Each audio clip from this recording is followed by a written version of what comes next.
Well, welcome back, Byron Wood. We're here for the second part of Chapter 3 of Family Moomintroll. So they've got their boat and they're sailing off to an adventure, see where they end up. It was a fine day, perhaps not quite clear because a gold haze lay over the sun, but the adventurers spread her white sails and headed out to sea at a good speed. The waves slapped the sides of the boat, and the wind sang, and mermaids and mermen danced around the bows, while big white birds circled up above. Sniff had tied his 6 little boats in a line, one after the other, and now the whole fleet sailed in the adventure's wake. Moomin Papa steered, and Moomin Mama sat dozing. It was seldom she had such peace around her. "Where shall we go?" asked the Snork. "Let's go to an island," begged the Snork Maiden. "I've never been to a little island before." "You shall do it now," said Moomin Papa. "We'll land on the first island we see." Moomintroll was sitting furthest up the bows, keeping a lookout for reefs. It was so wonderful to stare down into the green depths and watch the adventure's prow cutting through the white foam. "You!" shouted Moomintroll. "We're going to an island." Far out to sea lay the Hattie-Fattener's lonely island, surrounded by reefs and breakers. Once a year, the Hattie-Fatteners collect there before setting out again on their endless foraging expedition round the world. They come from all points of the compass, silent and serious with their small, white, empty faces. And why they hold this yearly meeting, it is difficult to say, as they can neither hear nor speak, and have no object in life but the distant goal of their journey's end. Perhaps they like to have a place where they feel at home and can rest a little and meet friends. The yearly meeting is always in June, and thus it was that the Moomin family and the Hattie-Fatteners arrived on Lonely Island at about the same time. Wild and tempting it rose from the sea, wreathed in white breakers and crowned with green trees, as if dressed for a gala. "Land ahead!" shouted Moomintroll, and they all hung over the rail to look. "There's a sandy beach!" cried the Snork Maiden. "And a fine harbour!" cried Moomin Papa, steering skillfully into land between the reefs. The adventure ran deep into the sand, and Moomintroll jumped ashore with the painter. The beach was soon seething with activity. Moomin Mama dragged up some stones to make a fireplace to warm up the pancakes. She collected wood and spread out the tablecloth with a little stone on each corner to stop it blowing away. She put out all the cups and sank the butter jar in the wet sand in the shade of a stone. And finally she arranged a bouquet of beach lilies in the middle of the table. "Can we help you with anything?" asked Moomintroll when everything was ready. "You can explore the island," said Moomin Mama, who knew that was what they were longing to do. "It's important to know where we've landed. It could be dangerous, couldn't it?" "Exactly," said Moomintroll. And off he went with the Snork Maiden and her brother and Sniff towards the south shore, while Snufkin, who loved to discover things alone, set off for the north. The Hemulin took his botanising spade, his green collecting tin and his magnifying glass, and wandered into the wood. He thought he might find some wonderful vegetation that nobody had yet discovered. Meanwhile, Moomin Papa sat down on a stone to fish, and the sun sank slowly down while the golden haze blotted out the sea. In the middle of the island lay a green glade with a smooth floor surrounded by flowering shrubs. Here the Hattie-Fatteners had their secret meeting place where they foregathered once a year at midsummer. About 300 of them had already found their way there, and at least 400 more were expected. In the middle of the glade they put up a high pole painted blue. On this they hung a barometer.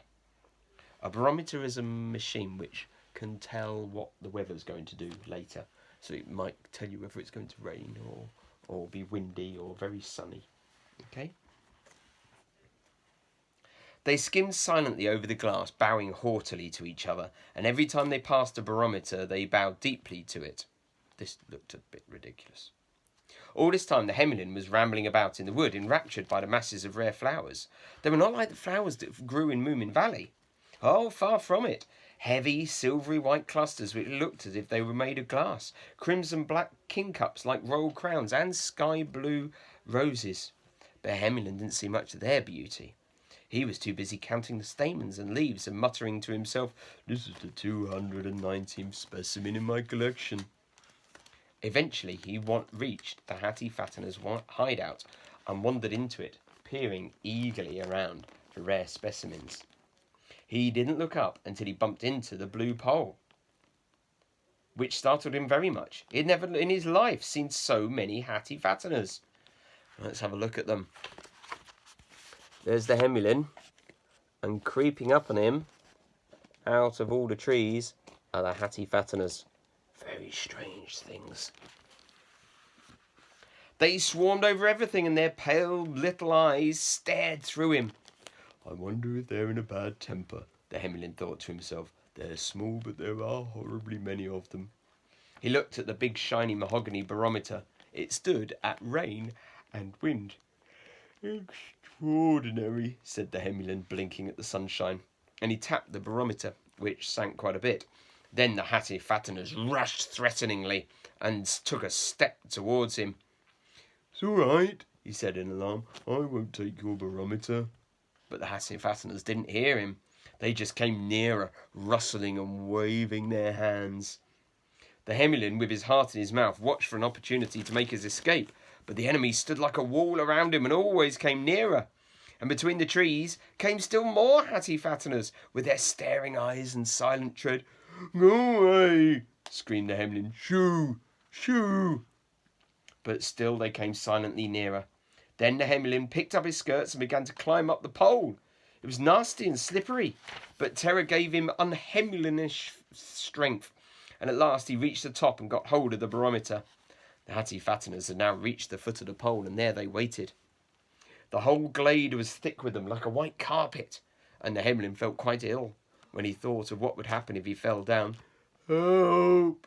He yelled at the top of his voice. Help! Help! But the wood was silent. Then he stuck 2 fingers in his mouth and whistled. 3 short, 3 long, 3 short. SOS. Snufkin, who had wandered along the beach, heard the Hemulin's signal of distress and lifted his head to listen. When he had got the direction clear, he dashed to the rescue. The call became louder, and Snufkin, realising that now it was quite near, crept cautiously forward.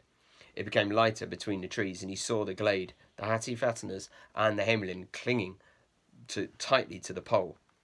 This is a terrible situation, he muttered to himself, and then louder to the Hemulin. Hi!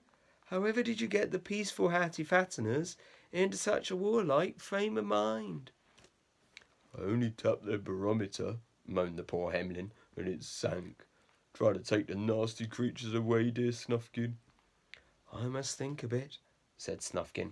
The Hattie-fatteners heard nothing of these remarks because they hadn't any ears. After a time, the Hemulin shouted, Think quickly, Snufkin, because I'm beginning to slip down. Listen, said Snufkin, do you remember the time when those voles came into the garden?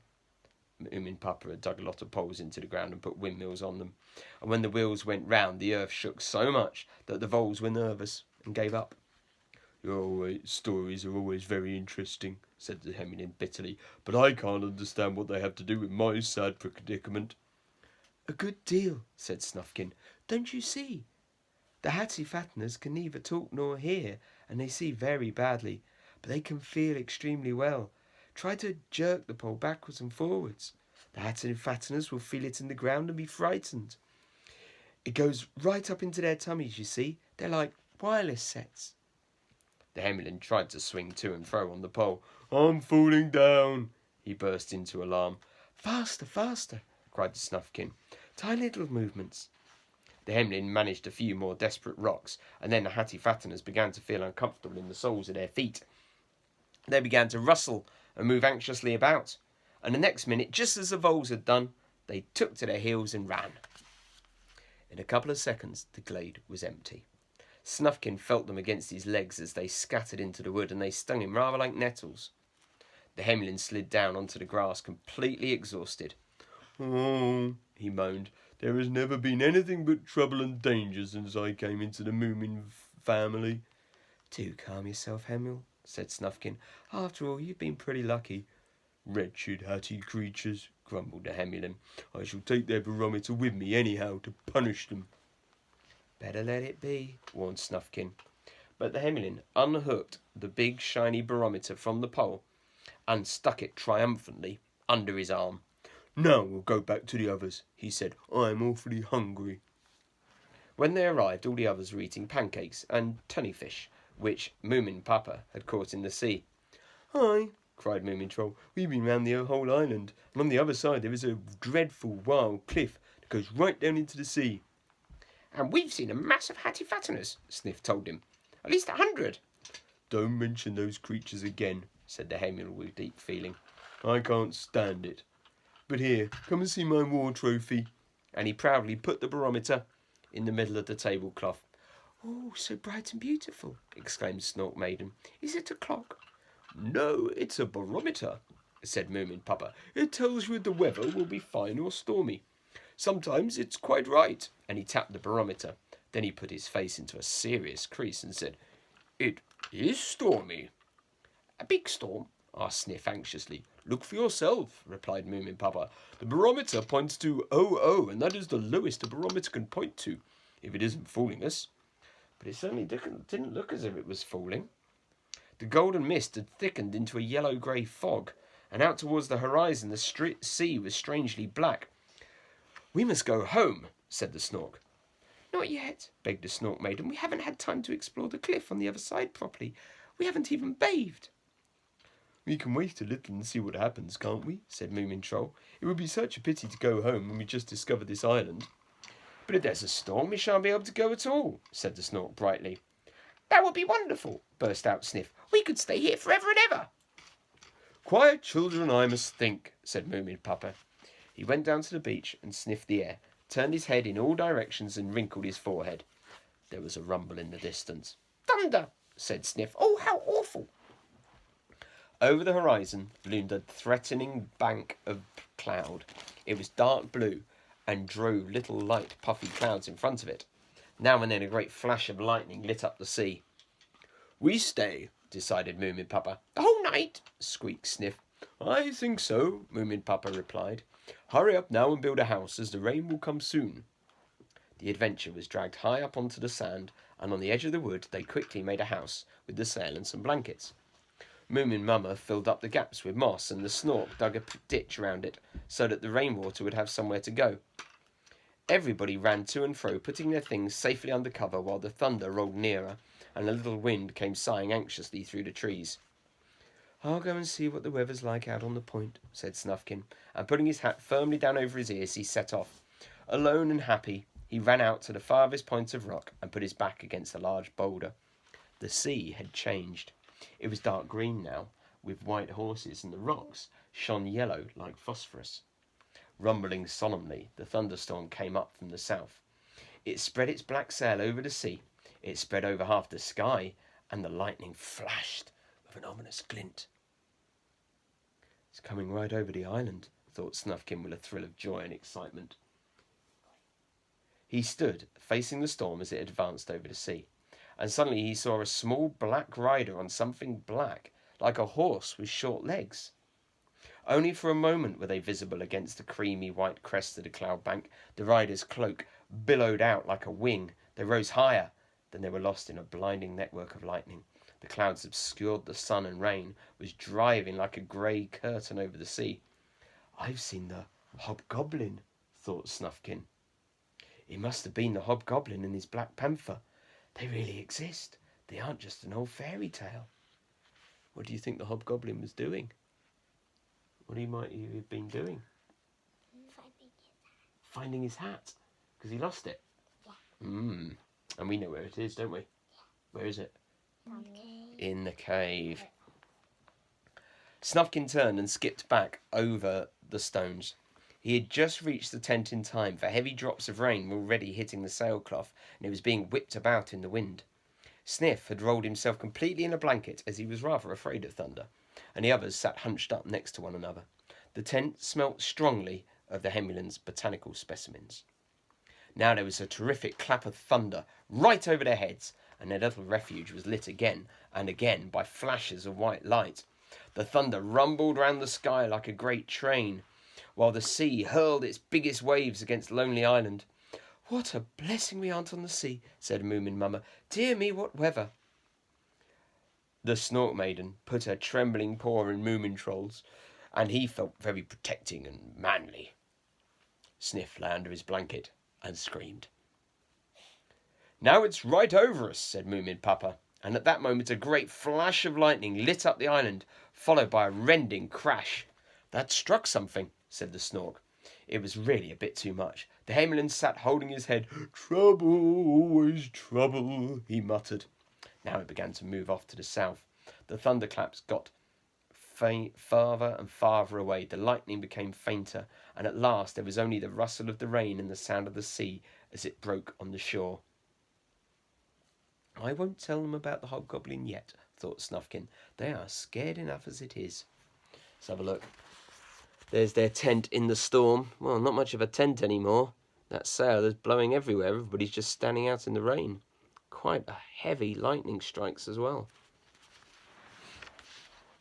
"You can come out now, Sniff," said Snufkin. "It's all over." Sniff disentangled himself from the blanket, yawned and scratched his ear. He was a bit embarrassed because he'd made such a fuss. "What's the time?" he asked. "Nearly 8, answered the Snork. "Then I think we'll go and lie down," said Moomin Mama. "All this has been very disturbing." "But wouldn't it be exciting to find out what the lightning struck?" said Moomintroll. "In the morning," said his mother. "In the morning we'll explore everything and have a bathe. Now the island is wet and grey and unpleasant." She tucked them up, and then went to sleep herself with her handbag under her pillow. Outside, the storm redoubled its fury. The voice of the waves was now mixed with strange sounds, laughter, running feet, and the clanging of great bells out to sea. Snufkin lay still and listened, dreaming and remembering his trip round the world. "Soon I must set out again," he thought, "but not yet." That's the end of chapter 3, and tomorrow I'll record chapter 4. Although I don't know whether you will be able to see it until next Monday. We shall see. I will see you then. Sleep well.